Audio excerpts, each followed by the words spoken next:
I chose the Kansas State Masters of Agribusiness program for two reasons. The first is program flexibility. I wanted to be able to go to school while maintaining a full-time job. The second is that it's agriculturally focused. I intend on staying in the agriculture industry long-term, and this program complements that with a faculty and staff that know and understand my long-term objectives.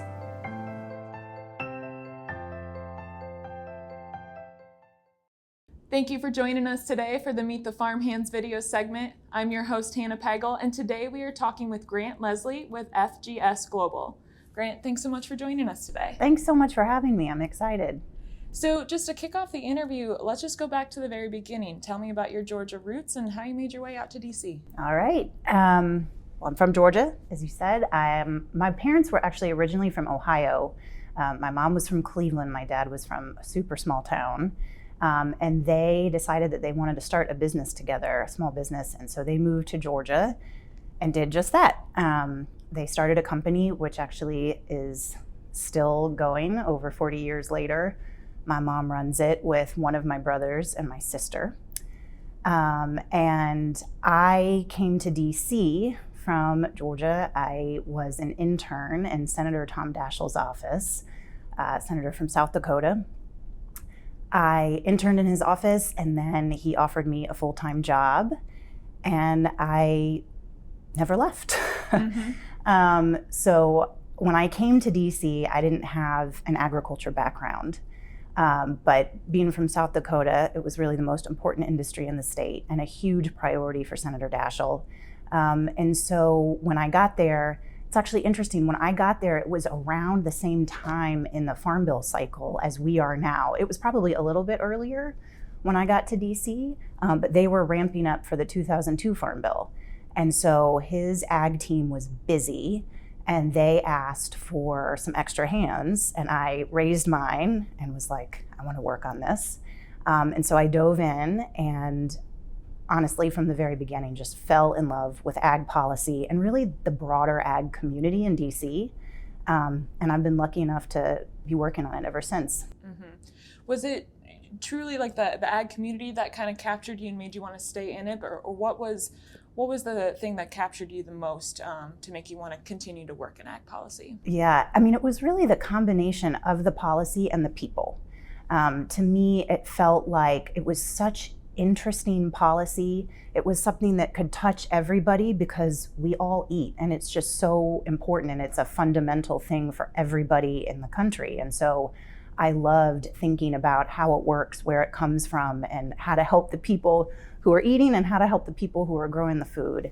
And then it was that community. I mean, it's sort of a small ag community here in DC.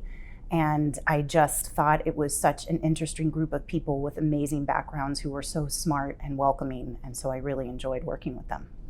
When you think back of your time working for Senator Daschle, is there like a lasting memory or something that just kind of sticks out to you that kind of summarizes your time working for him?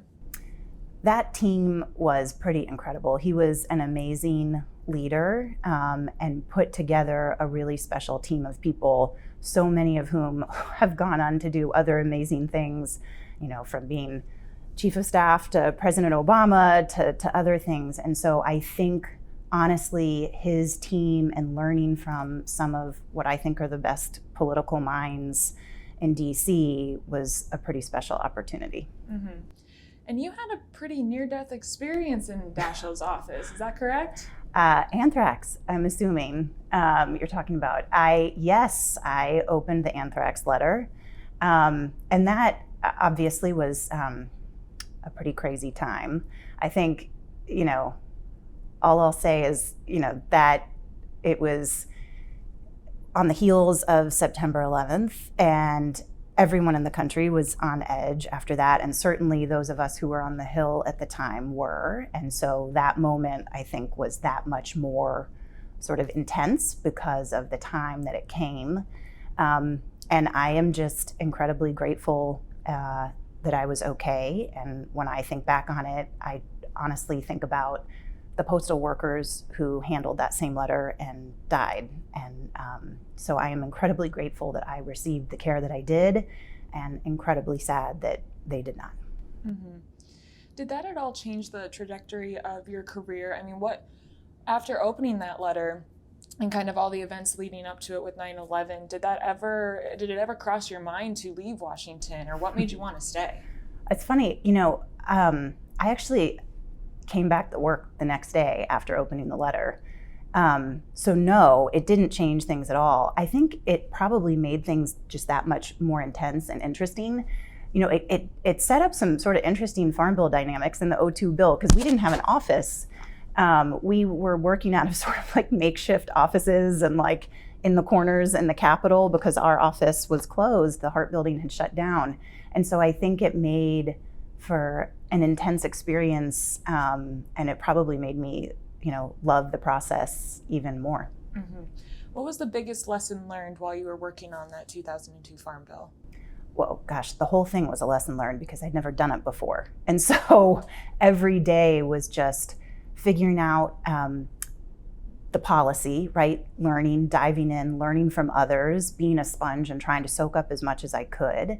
But also, from our position as Democratic leader, our job was to do the Farm Bill both for South Dakota and Senator Daschle's constituents, and for the Democratic caucus. We had to get it passed on the floor. So sort of managing those dynamics and figuring out what all of the other members needed and figuring out what we needed for South Dakota and trying to make those votes add up was a lot of really interesting experiences. Over the course of your career, how would you say farm policy has changed? Gosh. Yeah, when I think about one of the biggest changes that I see, it's actually the universe of people that are interested and want a seat at the table and to have a voice in the conversation. So I think of new and novel technologies that are at the table. I think of people who are just interested in where their food comes from and what's in it and all of that. And so I think about how many more voices there are out there engaged. And that is something that sets up kind of a complicated dynamic, but it's also really exciting and I think good for the industry overall. Mm-hmm. And as we head into like another Farm Bill year, what advice and recommendations do you have for the staffers who are writing that legislation? I would say talk to as many people as you possibly can. And that is both people who've been through a farm bill from a policy perspective, but most importantly, people on the ground, because those are the people that are impacted by this policy. And so learn as much as you can. And one of the reasons to do that is because in ag, there is not one way to do things.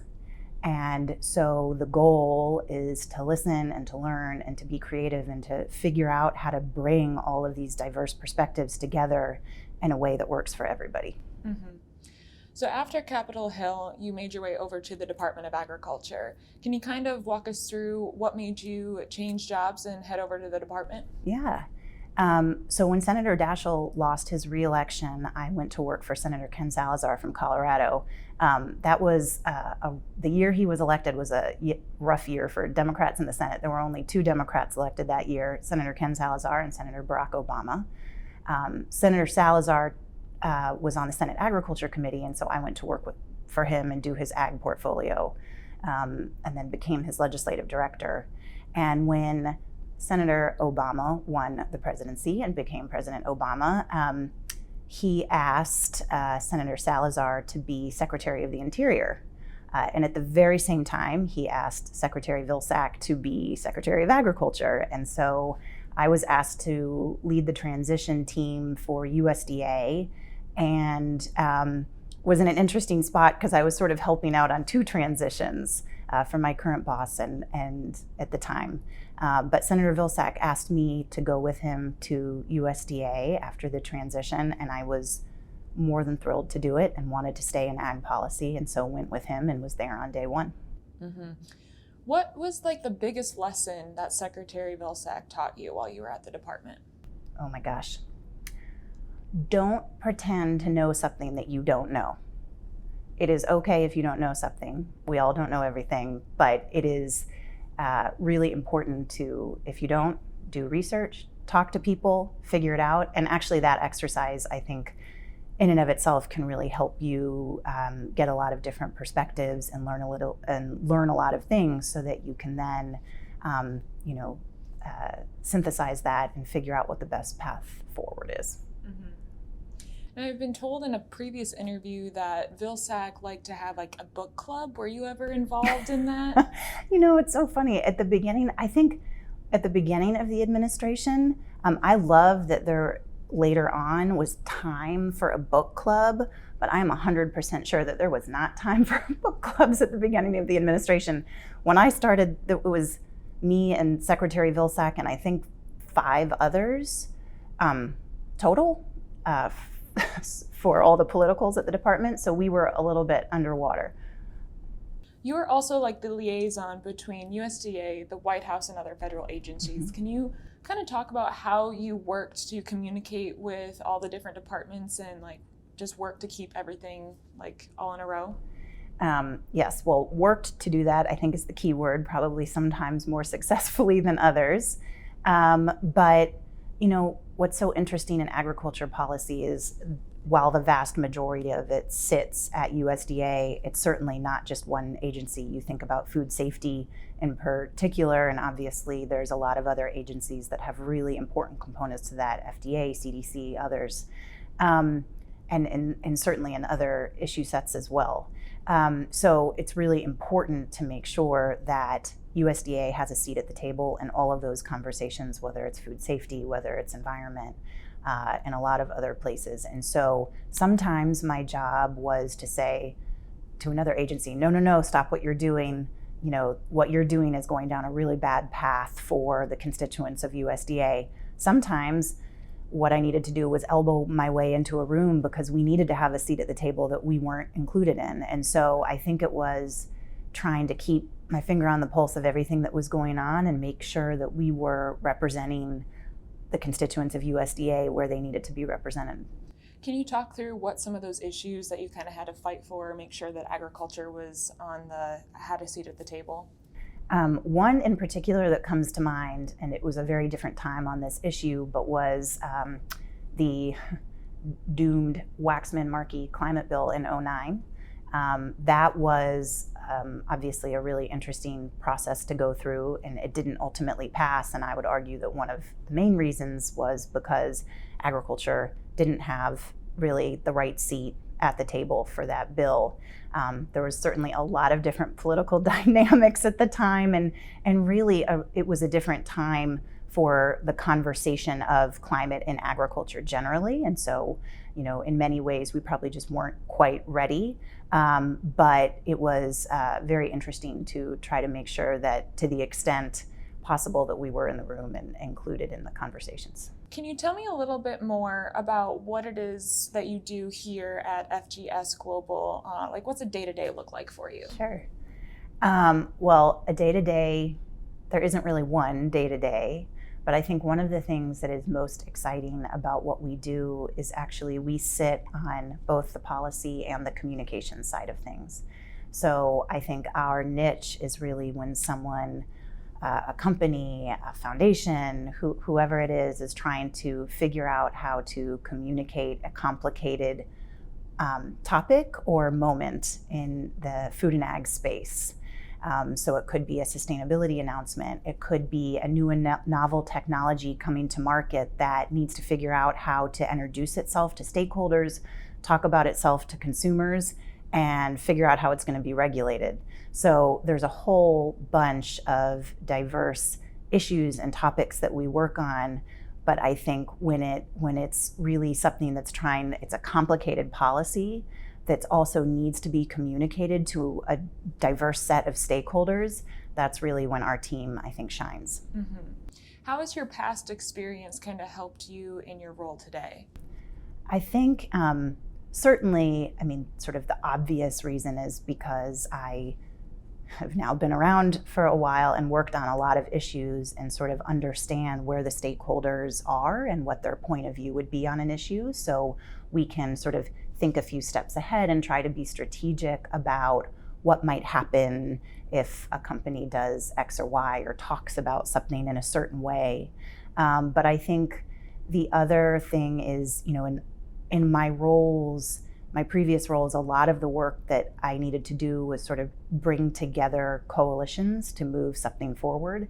And I think in ag, that's a really important thing that needs to be done. And I find that that happens now.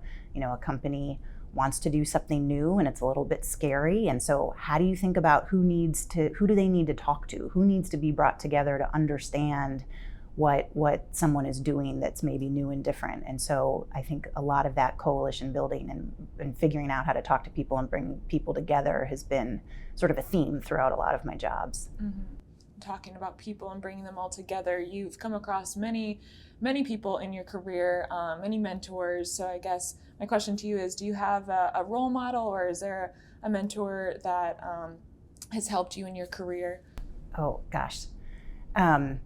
I am incredibly lucky that there are many, and I could probably sit here and talk about so many of them for the rest of the day. I mean, it's hard to answer that question and not think about some of the women in ag who came before me, people like Mary Kay Thatcher, Bev Paul, Krista Harden. All of those women have been so important in my career. My bosses, Senator Daschle, Senator Salazar, Secretary Vilsack. But I think if I had to pick just one, it would probably be Bart Chilton, who unfortunately passed away 2 years ago, way too young.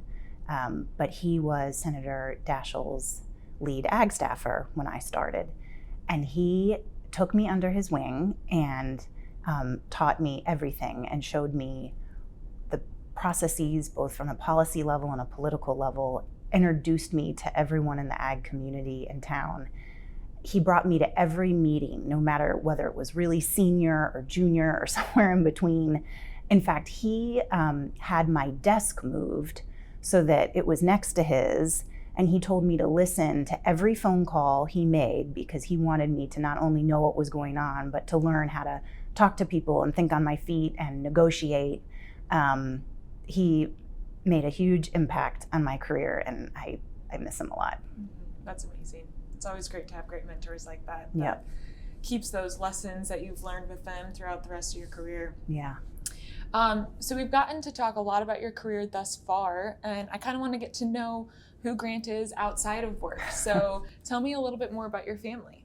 Well, that's a fun topic. I'm happy to talk about them. I have a husband, Sam, and he and I actually met on the Hill, and we worked together in the Senate for many years. And then he actually went to, when I went to USDA, he was Deputy Chief of Staff at HHS at the beginning of the administration. And then he decided he wanted a career change. And he left government and went to culinary school and is now a chef, which is awesome for me because I eat really well and I don't have to cook. Is he a chef here in town somewhere? He is. He was at Blue Duck Tavern, but now he has his own business and he does private dinner parties. And he's good. Delightful. I have to say. I'm biased, but he is good. And we have a 6-year-old son named Milo, who's great. And we have a dog named Basil. Oh, I love it. Yes. What hobbies can we find you doing, either with your family or maybe by yourself? Do you like into anything in particular? I think when I'm not working, I think I'm with my family. So we are spending a lot of time right now watching dinosaur documentaries with Milo, my son. He also is very into drawing maps. So we're doing a lot of geography map drawing right now. Okay. So lots of stuff like that. What map is being drawn right now? We're looking at Europe and doing some capitals. He's very excited about that. Very, very nice. So in your company profile, it says that you are a lover of food and wine and food and wine together. Yes. So I'm curious, and maybe your husband has, prepared a dish that's your favorite, but what is your favorite dish and what would you pair? Like, what type of wine would you pair with it? Okay, that is like probably the hardest question that I've ever received. But it depends on my mood, right? Like, what are we going for? What are we doing? What about right now? It's summertime. So you cannot go wrong with a really good Mexican and a margarita. That just brings joy to your heart on a summer day. That it does. So before we wrap up the interview, I always like to end the segment with this question, but if you could go back to day one of your career, knowing everything you know now, what advice would you tell yourself? I would tell myself to work hard and to trust my instinct and to not be afraid to speak up and share my opinion in a crowded room, and to listen and learn everything I can from everyone around me. Mm-hmm. Grant, thank you so much for joining us today. Thank you for having me.